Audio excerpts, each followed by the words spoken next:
আমন্ত্রণ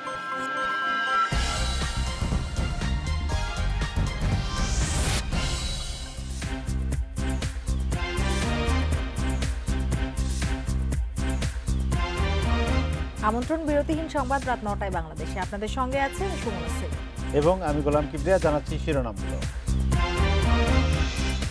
করোনায় দেশে একদিনে সর্বোচ্চ ২৩০ জনের মৃত্যু এবং ১১,৮৭৪ নতুন রোগী শনাক্তের রেকর্ড। শনাক্তের হার ২৯.৬৭%। কাল থেকে জেলা উপজেলায় দেয়া হবে সিনোফার্মের টিকা। সব সিটিতে মডার্নার টিকা দেয়া শুরু মঙ্গলবার।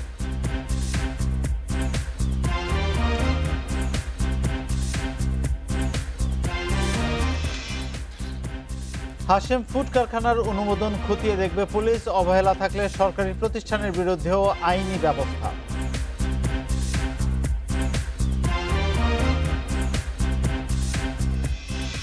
নির্মাণাধীন ভবন এডিসের হটস্পট। ঢাকা সিটি কর্পোরেশনের অভিযানে লার্ভা মিললে ২ লাখ টাকা পর্যন্ত জরিমানা।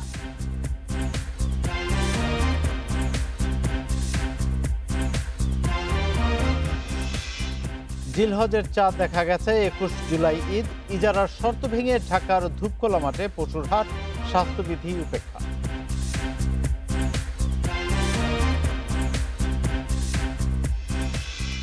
শিরোনামগুলো শুনছিলেন, এবার পুরো খবর।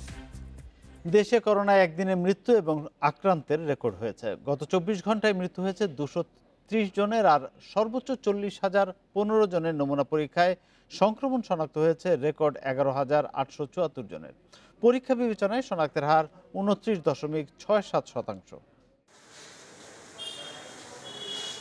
করোনার ডেল্টা ধরনের বিস্তারে গত ২ সপ্তাহ ধরেই চলছে সংক্রমণ মৃত্যু রেকর্ডের ভাঙাগড়া।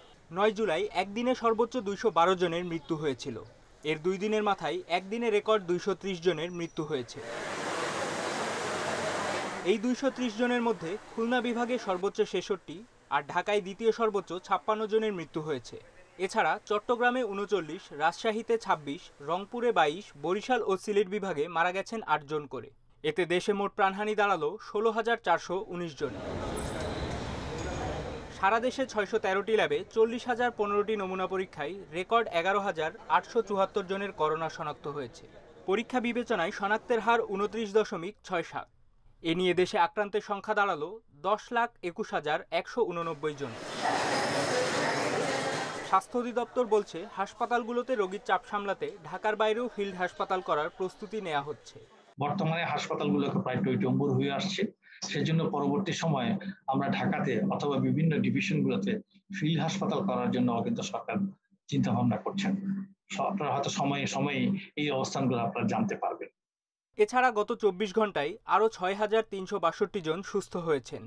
এতে মোট সুস্থের সংখ্যা দাঁড়ালো ৮,৭৪,১৬৭ জনে। মাহমুদুন নবী, ইন্ডিপেন্ডেন্ট নিউজ। যত দিন যাচ্ছে উদ্বেগজনকভাবে বাড়ছে করোনা সংক্রমণ ও মৃত্যু। এক সপ্তাহে শনাক্ত মৃত্যু বেড়েছে প্রায় ৫০ ভাগ। মানুষের চলাচল নিয়ন্ত্রণে আনা না গেলে সংক্রমণ আরও বাড়বে বলে আশঙ্কা বিশেষজ্ঞদের। পরিস্থিতি নিয়ন্ত্রণে আনতে সারা দেশে করোনায় জরুরি অবস্থা জারির তাগিদ দিয়েছেন তারা। দিন দিন বেড়েই চলেছে করোনার প্রকোপ। আক্রান্ত এবং মৃত্যুর সংখ্যা ছাড়িয়ে যাচ্ছে আগের সব রেকর্ড। গত এক সপ্তাহে আক্রান্ত হয়েছেন প্রায় ৭২,০০০, মারা গেছেন ১৫০০ মানুষ। সংক্রমণের ৮০% ভারতীয় ডেল্টা ভ্যারিয়েন্ট দ্বারা ঘটেছে। ২ সপ্তাহে দেশে করোনা উপসর্গ নিয়ে মৃত্যুর হার ৩ গুণেরও বেশি বেড়েছে। করোনার তৃতীয় ঢেউ ঠেকাতে কার্যকর লকডাউনের কোনো বিকল্প নেই বলছেন বিশেষজ্ঞরা। প্রতিটি গ্রাম, পাড়া, মহল্লা এলাকায় তৃণমূল পর্যায়ের জনপ্রতিনিধিদের উদ্যোগে একটি স্বেচ্ছাসেবী টিম গড়ে তুলতে হবে। যে পরিবারে একজন রোগাক্রান্ত হয়েছে, করোনা আক্রান্ত হয়েছে, সেই কোয়ারেন্টাইনে থাকা পরিবারকে ওষুধ বাজার করে দেওয়ার ব্যবস্থাটিও তারা করবে এবং খাদ্যের অভাব থাকলে 333-তে ফোন করে প্রশাসনের সাথে যোগাযোগ করে তার খাদ্যেরও সেই ব্যাপারটি ঠিক করে দেবে। করোনার বিস্তার ঠেকাতে ঘরে থাকা রোগীদের তদারকিতে জোর দেওয়ার পরামর্শ দিচ্ছেন বিশেষজ্ঞরা। শতকরা ৯০ থেকে ৯৫% মানুষ যারা শনাক্ত হচ্ছেন তারা কিন্তু মৃদু লক্ষণযুক্ত, তারা হাসপাতালে বাইরে আছে। স্বাস্থ্য বিভাগ এবং সমগ্র প্রশাসনের তাদের এটা নিশ্চিত করতে হবে তারা যেন চিকিৎসার আওতায় থাকেন এবং তাদের আইসোলেশন নিশ্চিত করবার জন্য সামাজিক সহায়তা দিতে হবে। স্বাস্থ্যবিধি মানা ও সামাজিক দূরত্ব পালন নিশ্চিত করা না গেলে ঈদের পর সংক্রমণ আরও ঊর্ধ্বমুখী হতে পারে বলে আশঙ্কা করছেন বিশেষজ্ঞরা। Jahanara Parvin, independent news, Dhaka. কাল থেকে জেলা উপজেলায় দেওয়া হবে সিনোফার্মের টিকা, আর দেশের সব সিটি কর্পোরেশনে মডার্নার টিকা দেওয়া শুরু হচ্ছে মঙ্গলবার। এছাড়া যারা প্রথম ডোজে অক্সফোর্ডের টিকা নিয়েছেন তাদের অন্য কোনো টিকা না দেওয়ার পরামর্শ দিয়ে ধৈর্য ধরতে বলছে স্বাস্থ্য অধিদপ্তর। ভারতের সেরাম ইনস্টিটিউটের তৈরি অক্সফোর্ডের টিকা দিয়ে দেশে গণটিকা কর্মসূচি শুরু হয় ৮ ফেব্রুয়ারি। এরপর চীনের সিনোফার্মের টিকা দেয়া হয় মেডিকেল শিক্ষার্থী সহ স্বাস্থ্যকর্মীদের, আর ফাইজারের টিকা পাচ্ছেন প্রবাসী সহ অন্যান্যরা। আবারও শুরু হচ্ছে টিকা দেয়া। এরই মধ্যে জেলা উপজেলা পর্যায়ে টিকা পৌঁছে দিতে শুরু করেছে বেক্সিমকো ফার্মা।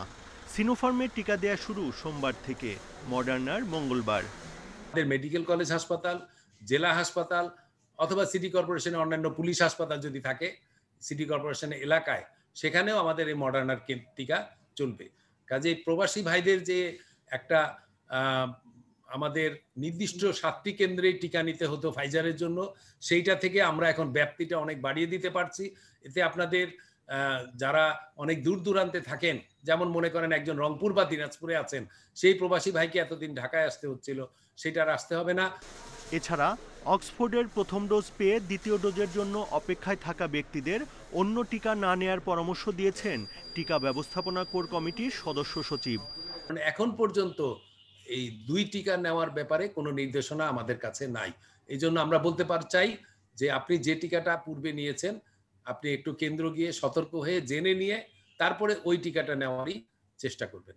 আমাদের এই মাস বা আগামী মাসের মধ্যেই আমাদের কাছে অ্যাস্ট্রাজেনেকা টিকা আসার কিছু সংবাদ আমাদের কাছে আসে। আমরা সেটা পেয়ে গেলেই আমরা আপনাদের কেন্দ্রে টিকা পৌঁছে দিতে পারবো। আর বিদেশগামী শিক্ষার্থীদের টিকার বিষয়ে সিদ্ধান্ত হবে শিগগিরই। পাশাপাশি SMS না পেয়ে কেন্দ্রে না যাওয়ার আহ্বানও জানিয়েছে টিকা ব্যবস্থাপনা core committee. Buddhadeb Kundu, independent news, Dhaka. বিধিনিষেধের 11তম দিনেও রাজধানীর বিভিন্ন এলাকায় মানুষের ভিড় দেখা গেছে। তবে জরুরি প্রয়োজন ছাড়া যারা বাসা থেকে বের হচ্ছেন তাদের পড়তে হয়েছে শাস্তির মুখে। রোববার সকাল থেকে বিভিন্ন মোড়ে আইনশৃঙ্খলা বাহিনী, সেনা সদস্যদের তদারকিও ছিল চোখে পড়ার মতো। কঠোর লকডাউনের 11তম দিন ছিল রোববার। রাজধানীতে সকাল থেকেই অনেকে নানা অজুহাতে বের হচ্ছেন ঘর থেকে। সড়কে ছিল অফিসগামী মানুষের ভিড়। লকডাউনের টাইমে আমাদের অফিস সবকিছু খোলা আছে, বাট সরকারি নির্দেশ অনুযায়ী সবকিছু খোলা থাকার কথা না।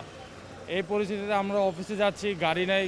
আগে বাস চলাকালীন যে ভাড়াটা লাগতো, এখন আমাদের সেই ভাড়ার চেয়ে 7-8 গুণ ভাড়া বেশি লাগে। তারপর আমরা সঠিক টাইমে যাইতে পারতেছি না। গন্তব্যে যেতে অনেকে দেখাচ্ছেন নানা অজুহাত। মোটরসাইকেলে একের অধিক যাত্রী নেয় করা হয় জরিমানা। কঠোর লকডাউনেও উপেক্ষিত স্বাস্থ্যবিধি। অনেক কষ্ট হইতেছে, হাইটা এই পর্যন্ত আছে দূরান থেকে। তো এখন কি করার, যাইতে তো হবেই, খাইতে হলে তো কাজ করতেই হবে। রিক্সাও পাই না, হাইটে যাচ্ছি, এখন তখন যাওয়ার মতো ব্যবস্থা পাচ্ছি না। তারপর ডিউটি আছে, চাকরি আছে, পণ্যবাহী গাড়ি চালাই। রাজধানীর উত্তরা, মিরপুর, গাবতলী, শাহবাগ, যাত্রাবাড়ি সহ বিভিন্ন এলাকার সড়কে লোক সমাগম অন্য দিনের তুলনায় রোববার একটু বেশি। তাই সড়কে বাড়তি তদারকি ছিল ডিএমপির ট্রাফিক বিভাগের। প্রত্যেকটা গাড়ি আমরা চেক করছি, ইভেন রিক্সাও আমরা থামিয়ে চেক করছি কেউ অহেতুক ঘোরাফেরা করছে কিনা। তবে বেশিরভাগ ক্ষেত্রেই আমরা যেটা দেখতে পাচ্ছি, অধিকাংশ গাড়ি জরুরি পরিষেবা প্রদান করে ওরকম প্রতিষ্ঠানসমূহের গাড়ি চলাচল করছে। রাজধানীর বিভিন্ন সড়কেও ছিল সশস্ত্র বাহিনীর মহড়া। জরুরি প্রয়োজন ছাড়া কেউ বের হলেই পড়তে হচ্ছে শাস্তির মুখে। নির্দেশনা অনুযায়ী আমরা মাঠে নিয়োজিত আছি। আমরা স্থানীয় প্রশাসন, জনপ্রতিনিধি, ম্যাজিস্ট্রেট, পুলিশ, আনসার এবং বিজিবিদের সাথে একত্রে কাজ করে কিভাবে কোভিড প্রতিরোধ করা যায় সেই সম্পর্কে আমরা তাদেরকে দিক নির্দেশনা দিচ্ছি। পাড়া মহল্লায় যারা নির্দেশনা মানছে না তাদের বিরুদ্ধেও ব্যবস্থা নেওয়া হবে বলে জানিয়েছে আইনশৃঙ্খলা বাহিনীর কর্মকর্তারা। Nahid Kamal, independent news, Dhaka. নারায়ণগঞ্জে সেজান জুস কারখানা অনুমোদনের সরকারি কোনো প্রতিষ্ঠানের গাফিলতি থাকলে তাদেরকেও আইনের আওতায় আনা হবে। রোববার সকালে এমনটাই জানিয়েছেন পুলিশ সুপার মোহাম্মদ জাহিদুল আলম। এদিকে আগুনের ঘটনার 3 দিন পরেও নিখোঁজ শ্রমিকদের খোঁজে কারখানার সামনে ভিড় করছেন স্বজনেরা। তবে গত মাসের বেতন নিয়ে দুশ্চিন্তায় পড়েছেন কারখানার শ্রমিকরা। ঘটনার 3 দিন পরেও নিখোঁজ স্বজনদের সন্ধানে নারায়ণগঞ্জের সেজান জুসের কারখানার সামনে ভিড় করছেন স্বজনরা। জীবিত নয় মৃত মরদেহটি শেষবারের মতো দেখতে চান তারা।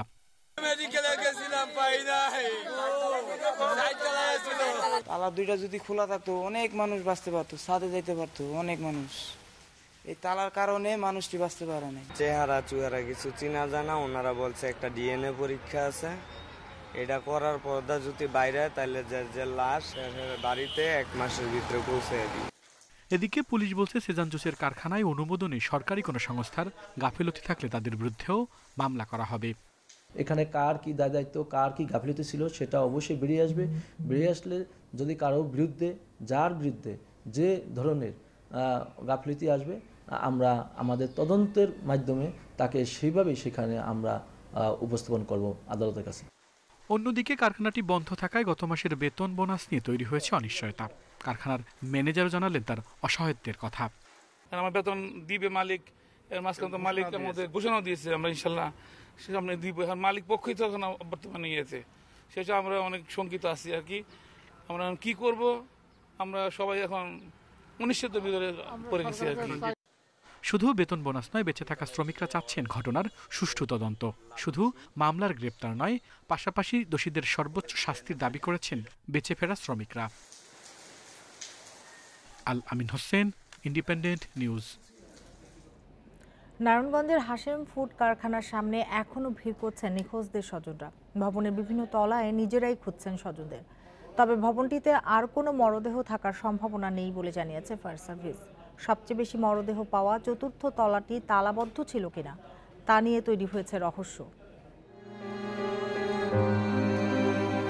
শ্রমিকদের পদচারণায় যে জায়গাটি একসময় মুখরিত থাকত তা আজ শুধুই ধ্বংসস্তূপ। পুরো ভবনের কয়েকটি তালা থেকে এখনো ধোঁয়া উঠছে।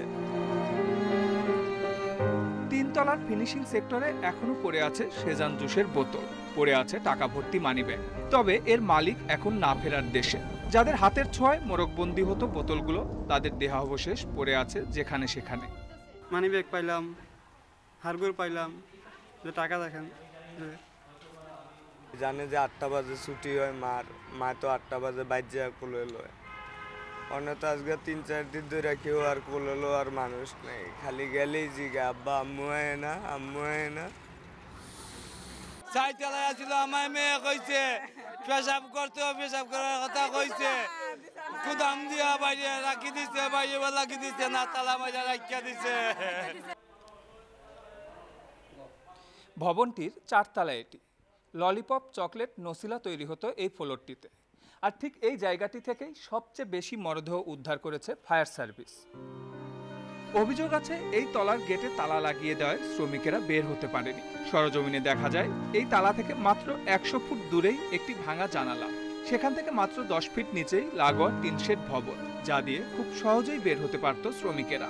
ওখানকার সুপারভাইজার জানতো যে আগুন নিভে যাবো, কিছুদিন আগে আগুন লাগছিল, হয়তো 4 তলা আইতে আগুন নিভে যাবো, এই কারণে সবটিরে নিয়ে এক লগে তালা আমার ও ছিল ভিতরে। ফ্লোরে অনেক লোক না, তাই ওই বেটা গেঞ্জি ধরে রাখছে যে কার ছাড়তে দিও না, ছাড়লে মনে করেন দৌড়াদৌড়ি করবে, গেট খুঁজে পাইবে না। পরে দেয়াল ধরে পরে একটা জান্না কাটা আসলো, ওইতে ফাল দিয়া পরে যাচ্ছে। এ ঘটনায় ফায়ার সার্ভিস, জেলা প্রশাসন ও শ্রম মন্ত্রণালয় থেকে 3টি তদন্ত কমিটি গঠন করা হয়েছে। শ্রমিকদের আশা, তদন্ত কমিটির অনুসন্ধানে বের হয়ে আসবে আসল ঘটনা। Suman Tanvir, independent news, Dhaka. যেসব প্রতিষ্ঠান কর্মচারীদের ঝুঁকিতে রেখে ব্যবসা করছে তাদের জন্য নারায়ণগঞ্জে আগুনের ঘটনার সতর্কবার্তা বলছেন আওয়ামী লীগের সাধারণ সম্পাদক ওবায়দুল কাদের।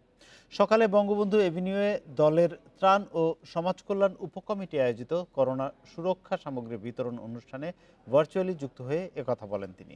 যারা এভাবে অবহেলা করে ব্যবসা বাণিজ্য চালাচ্ছেন, প্রতিষ্ঠান চালাচ্ছেন, আপনারা যদি সাবধান না হন তাহলে রূপগঞ্জে যে ব্যবস্থা নেওয়া হচ্ছে একই ব্যবস্থা সারা বাংলাদেশে যারা ব্যবসা প্রতিষ্ঠান চালাচ্ছেন অনিয়মে, অবহেলায়, তাদেরকেও কিন্তু কঠিন বার্তা দিয়ে দেয়া হচ্ছে। নারায়ণগঞ্জের হাশেম ফুড অ্যান্ড বেভারেজ কারখানায় ভয়াবহ অগ্নিকাণ্ডে ফায়ার সার্ভিসের ভূমিকা নিয়ে প্রশ্ন তুলেছেন মির্জা ফখরুল ইসলাম আলমগীর। রোববার দুপুরে এক ভার্চুয়াল সংবাদ সম্মেলনে তিনি এই প্রশ্ন তোলেন। সভা মনে করে যে সরকারের সংশ্লিষ্ট সংস্থার চরম অবহেলায় এই ধরনের মর্মান্তিক ঘটনা বারবার সংঘটিত হচ্ছে। এই ঘটনাটি হত্যার পর্যায়ে পড়ে। ফায়ার ব্রিগেডের ভূমিকা সম্পর্কে প্রশ্ন উত্থাপিত হয়েছে।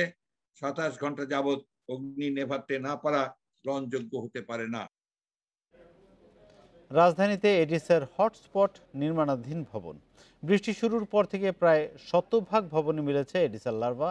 কীটতত্ত্ববিদরা বলছেন নির্মাণাধীন ভবন ডেঙ্গুর ঝুঁকি বাড়াচ্ছে। এদিকে ঢাকার 2 সিটিতে নির্মাণাধীন ভবনে লার্ভা পেলেই জরিমানা করা হচ্ছে 50,000 থেকে 2 লাখ টাকা।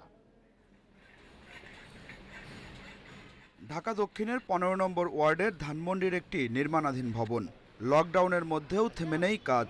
জমে থাকা পানিতে জন্ম নিয়েছে অসংখ্য এডিসের লার্ভা। ধানমন্ডির আরও 3টি ভবনে গেলে সেখানেও পাওয়া যায় মশার লার্ভা। নানা অজুহাত ভবন সংশ্লিষ্টদের। আমাদের এখানে যে কেরোসিন প্লাস ব্লিচিং পাউডার এখনো স্যার বেরোয় যে দেওয়াই আছে স্যার, দেখেন প্রতিনিয়ত দিই স্যার। এটা বৃষ্টির পানিতে স্যার মানে হয়ে গেছে, হয়তো আমাদের চোখে পড়ে। আমার 50,000 টাকা জরিমানা করছে আর অনাদায়ে 1 মাস মানে জেল এই লার্ভা পাওয়ার কারণে। এসব ভবনের বিষয়ে কঠোর অবস্থানে সিটি কর্পোরেশন। কিন্তু জরিমানা কিন্তু আমরা 1 লক্ষ টাকার নিচে আমরা করব না, কারণ জরিমানা কিন্তু আমরা করব। কাজেই আপনাদেরকে আমি অনুরোধ করব যে আপনারা নিজে থেকে সচেতন হয়ে এই সকল যে পানিগুলো যাতে টায়ারের ভিতরে যাতে পানি না জমে এবং যাতে সুয়ারেজ লাইনগুলোতে যেন পরিষ্কার থাকে, বিল্ডিংয়ের যাতে নতুনভাবে করেন সেইগুলোও আপনাকে সচেতন করতে হবে। একই অবস্থা ঢাকা উত্তরের। বৃষ্টি শুরুর পর থেকে প্রায় প্রতিটি নির্মাণাধীন ভবনে এডিসের লার্ভা মিলছে, যা ডেঙ্গু ঝুঁকি বাড়াচ্ছে কয়েক গুণ। যে কোনো পাত্রে যেন এডিস মশা জন্মানোর উপযুক্ত পরিবেশ না তৈরি হয়, কোনো পাত্রে যেন পানি জমা না হয়, সেই বিষয়টি নগরবাসী এবং সিটি কর্পোরেশনের যৌথ উদ্যোগে এটি নিয়ন্ত্রণ করা প্রয়োজন। ঢাকা উত্তরের মেয়র বলছেন, নির্মাণাধীন ভবন মালিক সচেতন হলে 65% ডেঙ্গু ঝুঁকি কমতো। তাই এখন থেকে কঠোর অবস্থানে ডিএনসিসি। কেউ কিন্তু ঢুকতে দিবে না বাসা বাড়ির ভিতরে।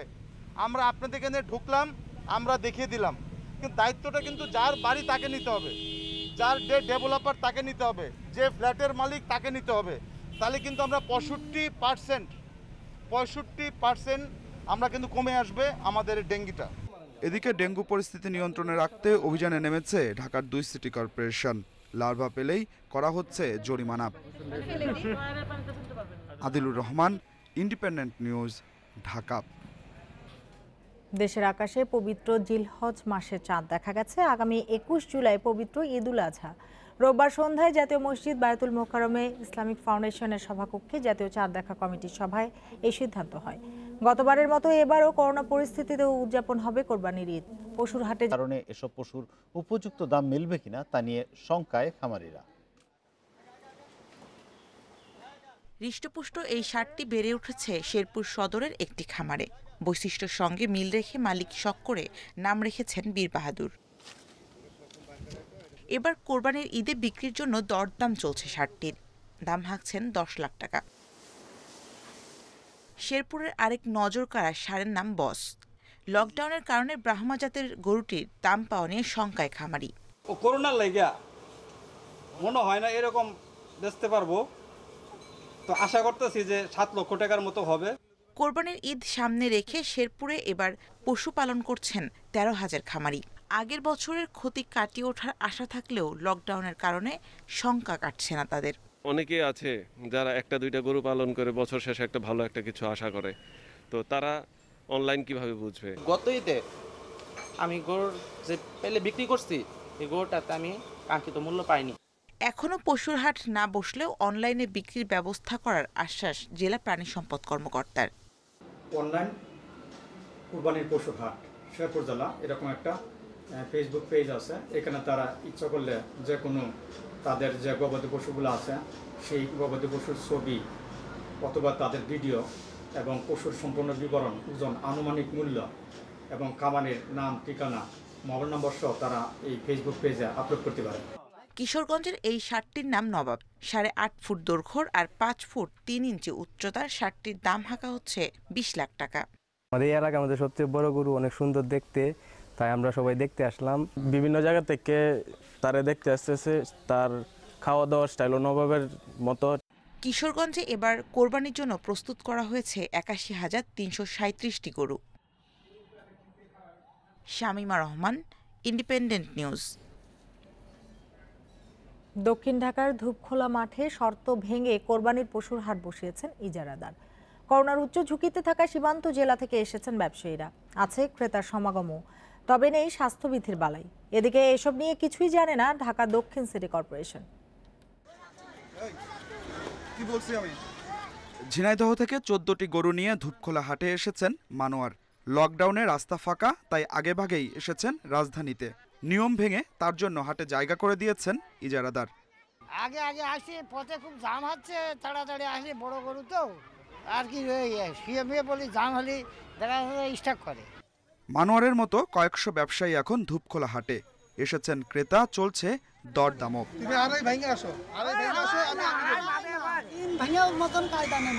এখন তো একটু স্বাভাবিক, একটু বেশি চাইবে, পরিস্থিতি বুঝে এখন তার ঘুরতে আসছি, নিব তো 2 দিন আগে। হাটে ক্রেতা বিক্রেতা কেউই মানছেন না স্বাস্থ্যবিধি, অনেকের মুখে মাস্কও নেই। মাস্ক কথা বলে বুঝতে পারছে না, আমাদের ভাষা আর ওনাদের ভাষা আলাদা মতন, সেজন্য মাস্ক খুলে কথা বলছিলাম। মাস্ক নাই কেন? ইজারার শর্ত অনুযায়ী হাট বসার কথা 16 জুলাই থেকে, তবে এর 1 সপ্তাহ আগেই উঠেছে কোরবানির পশু। এ হাটের ইজারা নিয়েছেন গ্যান্ডারিয়ার জাতীয় পার্টির নেতা মনিরুল হক রবিন। হাট বসানোর কথা অস্বীকার করে ফোন কেটে দেন তিনি। আপনি যে হাটটা বসিয়েছেন, আপনার তো এখন হাট বসানোর কথা না, কিন্তু কিভাবে বসালেন আপনার ধূপখোলা মাঠে?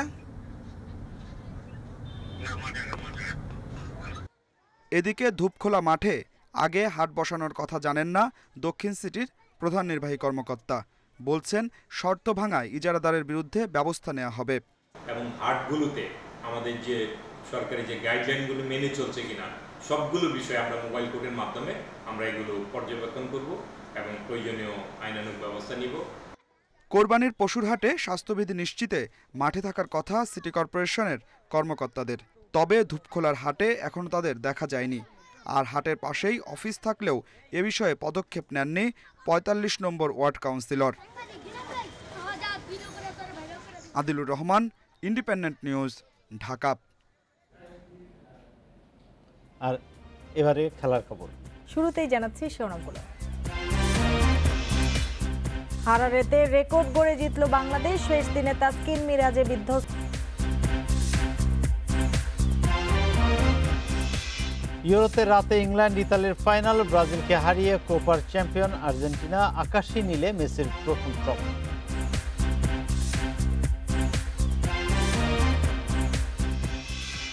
হারারি টেস্ট হেসে খেলেই জিতল বাংলাদেশ। শেষ দিনের চ্যালেঞ্জে বিশেষ কিছু করতে পারেনি জিম্বাবুয়ে। 220 রানের জয়ে শিরোপা উৎসব সেরেছে মুমিনুলের দল। রানের হিসেবে সবচেয়ে বড় ব্যবধানের জয়। বিদেশে এটি টাইগারদের 5ম টেস্ট জয়, সব মিলিয়ে 15তম। বিদায়ী টেস্টে 150 রানের ইনিংসে ম্যাচ সেরা মাহমুদুল্লাহ। হোক না জিম্বাবুয়ে, তারপরও ওদের কন্ডিশনে টেস্ট জেতা স্পেশাল। এই ফরম্যাটে যখন বাজে সময় পার করছিল বাংলাদেশ, এই জয় তখন নিঃসন্দেহে স্বস্তির, আত্মবিশ্বাস বাড়িয়ে নেয়ার রসদ। টেস্ট ক্যাপ্টেন মুমিনুলের দ্বিতীয় ট্রফি, বিদেশে প্রথম। হাতে 7 উইকেট। শেষ দিন ম্যাচ বাঁচাতে অতি মানবীয় কিছু দরকার ছিল জিম্বাবুয়ের। ম্যাটসের সাথে নাইট ওয়াচম্যান 53 ধৈর্যের পরীক্ষা দিয়েছেন। তাদের প্রতিরোধ ভাঙতে সময় লেগেছে টাইগারদের। উইকেটের পেছনে লিটন সাকিব ক্যাচ ছেড়েছেন, ফলশ্রুতিতে তাসকিনও হাত ফসকেছেন। দিনের 18তম ওভারে প্রথম সাফল্য। মায়ার্সকে ফেরানোর 3 বল পরেই মারুমাকে তুলেছেন মিরাজ। জয়ের পথে এগিয়ে যায় বাংলাদেশ।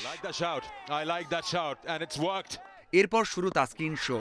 টাইগার স্পিড স্টারের আগুনে বোলিংয়ে দিশেহারা স্বাগতিক লেট অর্ডার।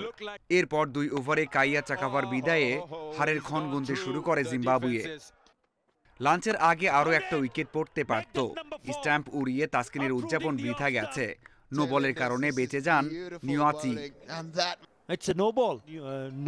ব্রেক থেকে ফিরে 9ম ওভারে সাপ মুক্তি। সাকিবের নরবরে হাতে ক্যাচ জমেছে শেষ পর্যন্ত, তাতে ক্যারিয়ার সেরা বোলিং তাসকিনের। টিকে থাকার চেষ্টায় মুমিনুলদের বিরক্ত করেছে 53 মুজারাব্বানি জুটি। সেটা ভেঙে এবাদত তুলেছেন তার প্রথম উইকেট। 53 প্রতিরোধ থামে 52 রানে। ইতি টেনেছেন মিরাজ। ম্যাচে তার নবম শিকার গারাভা। প্রায় 95 ওভার খেলে 256তে শেষ রোডেশিয়ানদের লড়াই। টেস্টে এতদিনে হেড টু হেডে জিম্বাবুয়েকে ছাড়িয়ে গেছে বাংলাদেশ। ওদের মাটিতে এটা দ্বিতীয় জয়, বিদেশে পঞ্চম সাফল্য। মাঝারুল ইসলাম, ইন্ডিপেন্ডেন্ট নিউজ। গুঞ্জন সত্যি করে টেস্ট ক্রিকেটকে বিদায় বলেছেন মাহমুদুল্লাহ রিয়াদ। হারারেতেই সাদা পোশাকে নিজের শেষ ম্যাচ খেলে ফেলেছেন এই তারকা। দিনের খেলা শুরুর আগে তাকে গার্ড অব অনার দেয় সতীর্থরা। টেস্টে 50 ম্যাচে থামলেও ওয়ানডে ও টি20তে খেলা চালিয়ে যাবেন মাহমুদুল্লাহ। অভিমান নাকি সাদা বলের ক্রিকেটে মনোযোগ দিতে এমন সিদ্ধান্ত? যেটাই হোক না কেন, টেস্ট থেকে মাহমুদুল্লাহর হঠাৎ অবসর চমকে দিয়েছে সবাইকে। গার্ড অব অনার নিয়ে এভাবে বাংলাদেশের কেউ বিদায় বলতে পারেননি। এমন সাহসী সিদ্ধান্ত টাইগার লেজেন্ডারি অনেক ক্রিকেটারও নিতে পারেননি এর আগে। দিনের শুরুতে মাঠে নামার আগে সতীর্থদের বলে দিয়েছিলেন গ্রিন ক্যাপটা শেষবারের মতো পড়তে যাচ্ছেন। এরপর থেকে বারবার তাকেই খুঁজে নিয়েছে ক্যামেরা।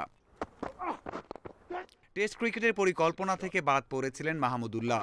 তারপর হঠাৎ ডাক পেয়ে যান তামিমের ইনজুরিতে। 1.5 বছর পর একাদশের সুযোগ পেয়ে ক্যারিয়ার সেরা 150 রানের ইনিংস খেলেছেন। আর কখনো টেস্টে সুযোগ আসবে কিনা নিশ্চয়তা ছিল না। গুড বাই বলার এর চেয়ে ভালো সময় হয়তো আর আসতো না। মিডল অর্ডারে ব্যাট করে যা অর্জন করেছেন তাতে আক্ষেপ থাকার কথা নয়। 50 টেস্টে রান করেছেন 33 গড়ে, 5 সেঞ্চুরির সাথে 16টি। বোর্ডের কাছে সম্প্রতি 3 ফরম্যাটে খেলার আগ্রহ জানিয়েও হুট করে এমন সিদ্ধান্ত কেন? মিডিয়ার সামনে অবশ্য কারণ বলেননি মাহমুদুল্লাহ। শেষটা হয়েছে ম্যাচ সেরা হয়ে। দলের জন্য কিছু করতে পেরে ভালো লাগছে। সব সময় টিমম্যান হিসেবে খেলতে চাই। দল জয় পেয়েছে, এর চেয়ে তৃপ্তির আর কিছু হতে পারে না। প্রথম ইনিংসে তাসকিন লিটন দুর্দান্ত ছিল।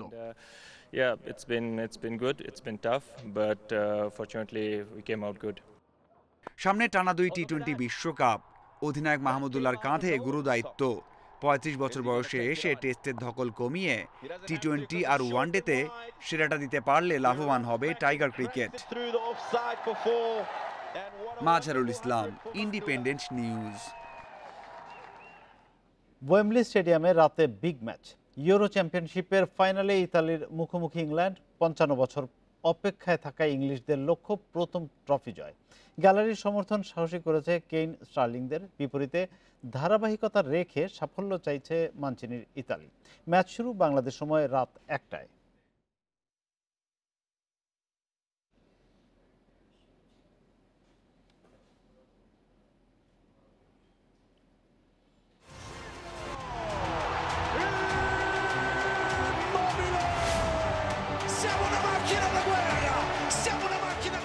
রটারডাম কিয়েভে ভেঙেছে হৃদয়। ওয়েম্বলিতে ক্ষততে প্রলেপ দেওয়ার সুযোগ ইতালির। রানীর দেশে রাজার খেলায় আজ জুরিদের শিরোপা জয়ে বাধা ইংল্যান্ড। বিপরীতে অধরা শিরোপা জিতে 55 বছরের অপেক্ষা শেষের লক্ষ্য 3 লায়ন্সে।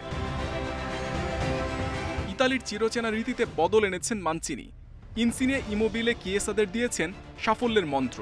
রক্ষণ জমাট রেখে আক্রমণে ক্ষুরদার আজজুরিরা অপরাজেয় 33 ম্যাচে। চোট সমস্যা না থাকায় শিরোপা নির্ধারণী মঞ্চে স্বস্তিতে ইতালি। ফাইনালের মুহূর্তগুলো আমার জীবনের জন্য খুবই গুরুত্বপূর্ণ। খেলোয়াড় হিসেবে শক্তিশালী ইতালি দলের প্রতিনিধিত্ব করেও যা পারিনি সেটা কোচ পরিচয় পেতে চাই। 96তে নিজের ভুলে শিরোপা হাতছাড়া করেছেন। ফুটবলার হিসেবে ব্যর্থ সাউথগেট দায়িত্ব নিয়ে ট্রফি উপহার দিতে চান ইংল্যান্ডকে। হ্যারি কেইন স্টার্লিংদের ছন্দ বাস্তব করতে পারে স্বপ্ন। ফুলফিট স্কোয়াড নিয়ে ইতালির 4-3-3 আক্রমণাত্মক কৌশলের জবাব 3 লায়ন্স দেবে 4-2-3-1 ছকে।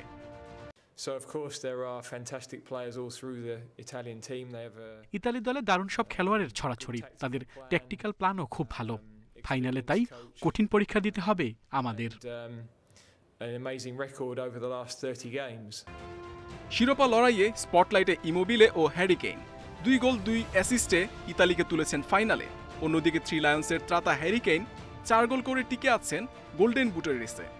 গোল্ডেন গ্লাভসের লড়াইয়ে পিকফোর্ডের পরেই ডোনারুমা। পরিসংখ্যানে দাপট ইতালির। 27 দেখায় আজজুরিদের জয় 11 ম্যাচে। বিপরীতে ইংল্যান্ড জিতেছে 8টিতে আর অমীমাংসিত 8 ম্যাচ।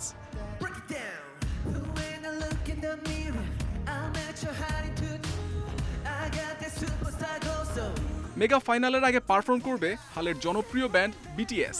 90,000 দর্শকের উপস্থিতিতে মঞ্চায়িত হবে মহারণ। It's coming home or it's going to Rome, ইংলিশদের প্রথম নাকি ইতালির দ্বিতীয়, কৌশলী লড়াইয়ে দুই ঐতিহ্যবাহী দলের দ্বৈরথ হবে classical. Muhammad Nazim, independent news. 28 বছর পর কোপা আমেরিকায় চ্যাম্পিয়ন হলো আর্জেন্টিনা। দেশের পক্ষে লিওনেল মেসির প্রথম শিরোপা দিয়ে শেষ হলো দীর্ঘ সময়ের অপেক্ষা। 1993 সালের পর কোনো ট্রফি জিতল মারাদোনার দেশ আর্জেন্টিনা। টুর্নামেন্ট সেরা ও সর্বোচ্চ গোলদাতার দুটো ট্রফি উঠেছে মেসির হাতে। ফাইনাল সেরা ডি মারিয়া।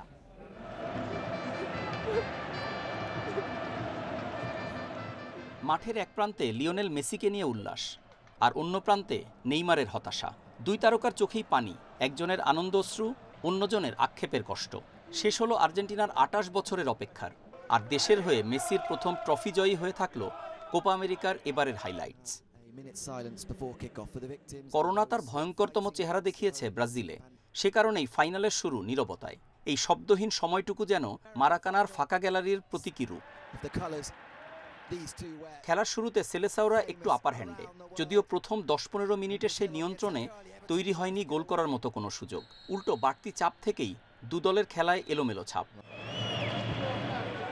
গোলের প্রথম সুযোগ 22 মিনিটে আর্জেন্টিনার। একাদশে ফেরা ডি মারিয়া এক চুল ভুল করেননি, উল্টো ব্রাজিল ডিফেন্ডার লোডির ভুলকে কাজে লাগিয়ে আকাশী নীলদের এগিয়ে নেন। আলবিসেলেস্তেদের উল্লাসে মানসিকভাবে আরও এলোমেলো হয়ে পড়ে হলুদরা। মিনিট 5 পর পেনাল্টি বক্সের বাইরে নেইমার ফ্রি কিক আদায় করলেন ঠিকই, কিন্তু বল মেরে বসলেন দেয়ালে। দ্বিতীয়ার্ধের শুরুতে দারুণ অ্যাটাকে গোল ফিরিয়ে দেয় ব্রাজিল, কিন্তু বিধিবাম। রিচার্লিসনের ফিনিশিং ঠিক থাকলেও অফসাইড এড়াতে পারেননি। 54 মিনিটে সেই রিচার্লিসনের স্বার্থপর আচরণে খেলায় ফিরতে আবারও ব্যর্থ ব্রাজিল। হোম গ্রাউন্ডে স্বাগতিকরা যে কতটা এলোমেলো ছিল তার প্রমাণ 63 মিনিটের এই ভুল পাস। তবে চাপে থাকা মেসিও সেটা কাজে লাগাতে ব্যর্থ। 80 মিনিটের ফাউলকে কেন্দ্র করে দু দলের এই উন্মত্ত আচরণ বুঝিয়ে দেয় কতটা নার্ভাস ছিল দু দলের খেলোয়াড়রা। আর 87 মিনিটে মেসির এই মিস না হলে 2 গোলের জয় পায় আর্জেন্টিনা। শেষ দিকে আরও কিছু সুযোগ পেলেও ব্রাজিল নার্ভ ধরে রাখতে ব্যর্থ। এরপর শেষবাসীর সঙ্গে উল্লাসের শুরু, যার শেষটা মেসির হাতে শিরোপা দিয়ে। আকাশে আতশবাজি আর নিচে শিরোপা উৎসব। গোল্ডেন বুট আর বল দুটো ট্রফি জিতে খুদে জাদুকর যেন অনেক কিছুরই জবাব দিলেন। Rakibul Hasan, independent news. আর এই ছিল খেলার খবর। এবার ভিন্ন প্রসঙ্গ।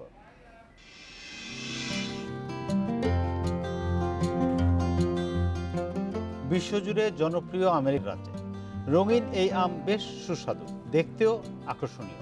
বাংলাদেশের আবহাওয়া এই জাতের আম চাষে উপযোগী হওয়ায় এর বাণিজ্যিক সম্ভাবনা দেখছেন বিশেষজ্ঞরা।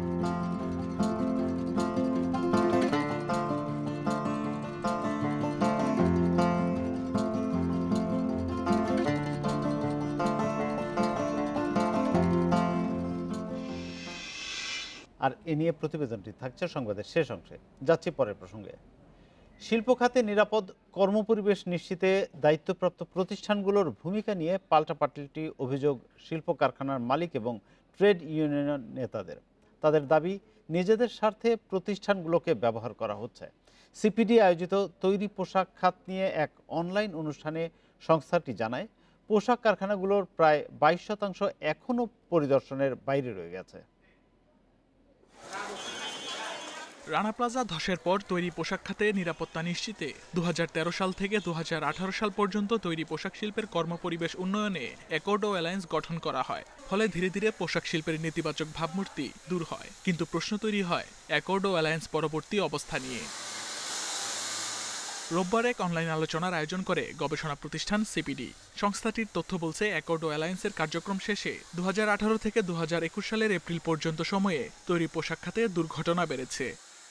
মাত্র ক্রেতাদের চাপ থাকলে আমরা নিরাপত্তার ব্যাপারে সিরিয়াস হব, কিন্তু যখন সেটা আন্তর্জাতিক চাপ থাকবে না আমরা সিরিয়াস হব না, নিরাপত্তাটাকে নিশ্চিত করব না, আমাদের নিজেদের দায়িত্ববোধ শিল্পের যে কমপ্লায়েন্স সেটি আমরা নিশ্চিত করব না, এটি তো হতে পারে না। অনুষ্ঠানে শিল্প খাতে নিরাপদ কর্মপরিবেশ নিশ্চিতে দায়িত্বপ্রাপ্ত প্রতিষ্ঠানগুলোর ভূমিকা নিয়ে একে অপরকে পাল্টাপাল্টি অভিযোগ করেন শিল্প কারখানার মালিক এবং শ্রমিক নেতারা। তাদের ভিতর অনিয়ম এবং তাদের দপ্তরটা কোনো না কোনো ভাবে মালিকদের দ্বারা অনেকটা প্রভাবিত হয়, যার জন্য ওই সমস্ত দপ্তরের লোকেরা যতটুকু কাজ করবে তারাও ততটুকু কাজ করতে পারে না। আর হচ্ছে কোনো কোনো ক্ষেত্রে আমরা দেখেছি যে মালিকদের দ্বারা তারা প্রভাব বিস্তার করে আরএসসি কে লজ্জাজনক ভাবে তার ব্যক্তিগত কাজে বা এই ধরনের কাজে ব্যবহার করেছেন, যে ওখানে ওই উকিল নোটিশ প্রত্যাহার করার জন্য তাকে আরএসসি দিয়ে প্রেসার ক্রিয়েট করানো হয়েছে, যেটার আমি তীব্র প্রতিবাদ জানিয়েছি, এখনো জানাচ্ছি।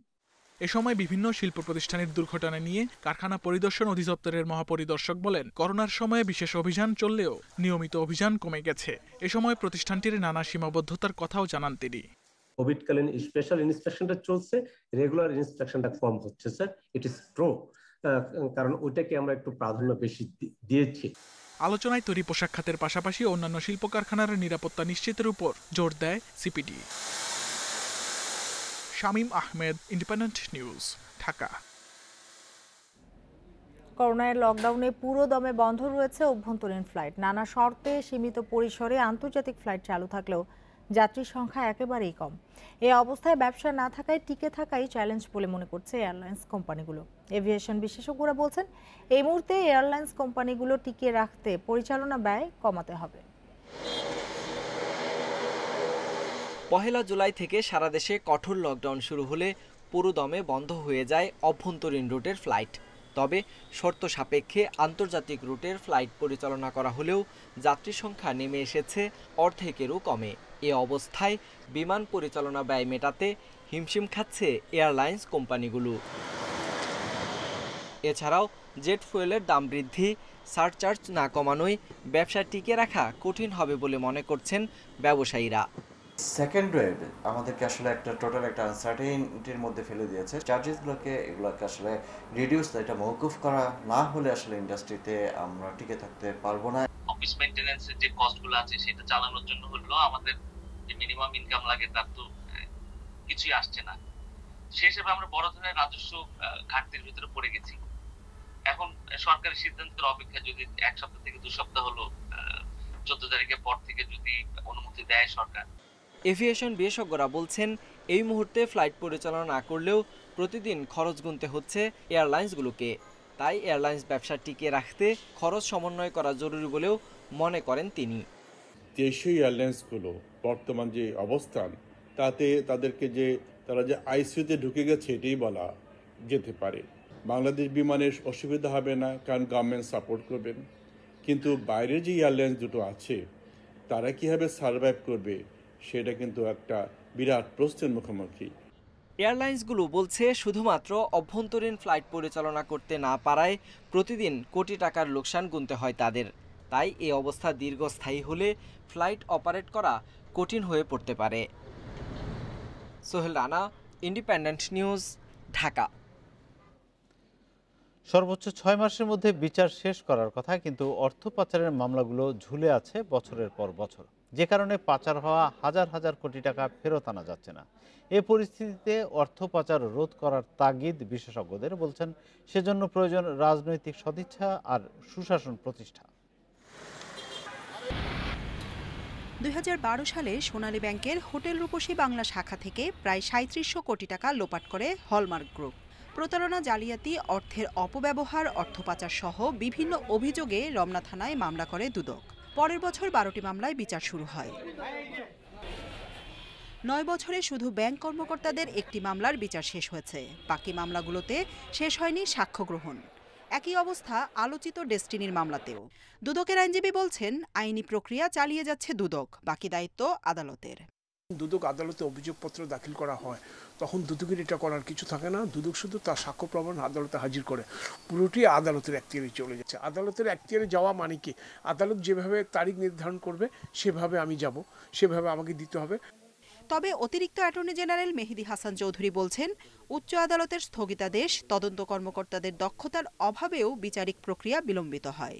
আমাদের তদন্তকারী সংস্থা এরা কিন্তু এখনো এই ধরনের ফাইন্যান্সিয়াল ক্রাইমের ইনভেস্টিগেশনের ব্যাপারে এখনো কিন্তু ওই ধরনের এক্সপার্টাইজ নলেজ কিন্তু ওরা গেইন করে নাই। আইন প্রয়োগকারী সংস্থা একটা স্পেশাল সেল করে যদি এটাকে তড়িৎভাবে করার চেষ্টা করে তাহলে হয়তো ব্যাপারটা একটা সমাধান হতে পারে। যুক্তরাষ্ট্রের গ্লোবাল ফিনান্সিয়াল ইন্টিগ্রিটির প্রতিবেদনে দেখা যায়, গত 16 বছরে দেশ থেকে অন্তত 11 লাখ কোটি টাকা পাচার হয়েছে। বিশেষজ্ঞরা বলছেন, পাচার রোধে রাজনৈতিক সদিচ্ছা জরুরি। প্রাতিষ্ঠানিক সক্ষমতাকে আরো বৃদ্ধি করতে পারি, সুশাসন আনতে পারি এবং সর্বোপরি এই ব্যাপারে একটা বড় ধরনের রাজনৈতিক সদিচ্ছা আমরা তৈরি করতে পারি যেন অর্থ পাচার রোধে আরো কার্যকর পদক্ষেপ নেওয়া যায়। অর্থ পাচার হয়ে যাওয়ার পরে সেটাকে টাকা ফেরত নিয়ে আসার ব্যাপারটা কিন্তু খুব সহজ নয়। সুপ্রিম কোর্ট ও দুদকের তথ্য অনুযায়ী মানি লন্ডারিং প্রতিরোধ আইনে 408 মামলার 187টি করেছে দুদক। এর মধ্যে 85 মামলার বিচার চলছে 5 বছরের বেশি সময় ধরে, আর হাইকোর্টের আদেশে 52 মামলার বিচার স্থগিত রয়েছে। Jannatul Ferdous Tanvi, independent news, Dhaka. ঠাকুরগাঁওয়ের ডিজিটাল নিরাপত্তা আইনে গ্রেপ্তার সাংবাদিক তানভীর হাসানকে জামিন দিয়েছে আদালত। দুপুরে Thakurgaon senior judicial magistrate Ariful Rahman শুনানি শেষে তার জামিন মঞ্জুর করেন। এর আগে আদালতে হাজির করে 5 দিনের রিমান্ড আবেদন করে পুলিশ। জেলা সদর হাসপাতালে করোনা রোগীদের জন্য বরাদ্দের চেয়ে কম মূল্যের খাবার নিয়ে গত 5 জুলাই অনলাইন পোর্টাল জাগো নিউজে প্রতিবেদনের জেরে ডিজিটাল নিরাপত্তা আইনে মামলা করেন হাসপাতালের তত্ত্বাবধায়ক। এতে আরও 2 সাংবাদিককেও আসামি করা হয়েছে। এই মামলায় শনিবার বিকেলে গ্রেপ্তার হন তানভীর। ঘটনার প্রতিবাদে রাতেই জেলা প্রেস ক্লাবের সামনে অবস্থান কর্মসূচি পালন করেন স্থানীয় সাংবাদিকরা। তানভীর হাসান জাগো নিউজ, দৈনিক ইত্তেফাক ও ইন্ডিপেন্ডেন্ট টেলিভিশনের ঠাকুরগাঁও জেলা প্রতিনিধি হিসেবে কাজ করছেন।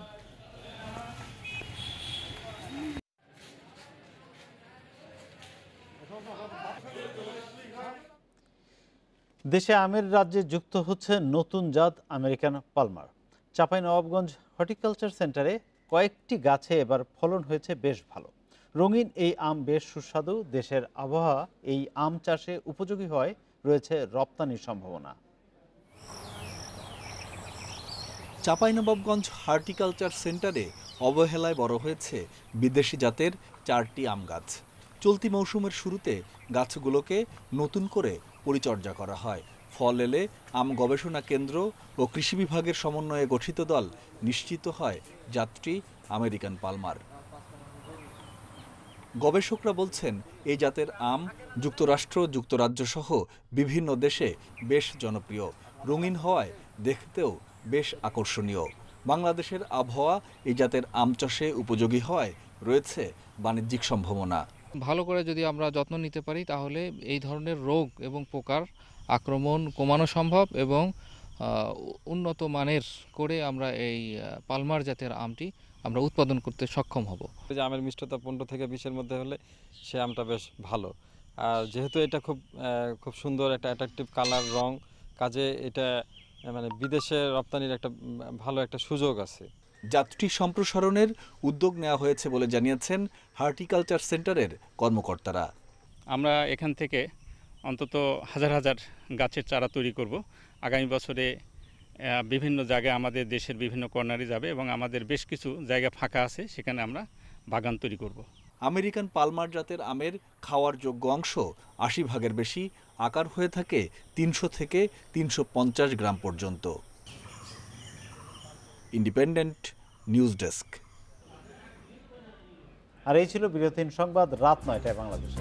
ইন্ডিপেন্ডেন্ট টেলিভিশনের সব খবর আরো বিস্তারিত জানতে চোখ রাখুন ফেসবুক, ইউটিউব এবং টুইটারে। ধন্যবাদ সবাইকে এতক্ষণ সাথে থাকার জন্য।